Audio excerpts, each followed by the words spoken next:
મારું નામ સીતાપરા દિશામ પ્રવીણભાઈ છે. હું ધોરણ 4 માં અભ્યાસ કરું છું. હું મારા ગામડાના વિશે એક કવિતા સંભળાવીશ. શહેરની ઊંચી ઇમારતો કરતા મારા ગામડાના મકાનની શું વાત કરું.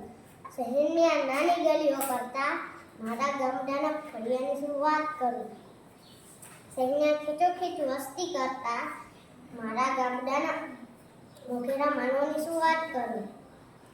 શહેરની સુનસાન સંબંધો કરતા મારા ગામડાના રિવાજોની શું વાત કરું. શહેરની આ માનવતા કરતા મારા ગામડાના મહેરામણની શું વાત કરું. શહેર આ બાગ બગીચા કરતા મારા ગામડાના ખેતરની શું વાત કરું. શહેરની આ પ્રદૂષણ કરતા મારા ગામડાના પર્યાવરણની શું વાત કરું. શહેરની આ મુલાકાત કરતા મારા ગામડાના શરૂઆતની શું વાત કરું.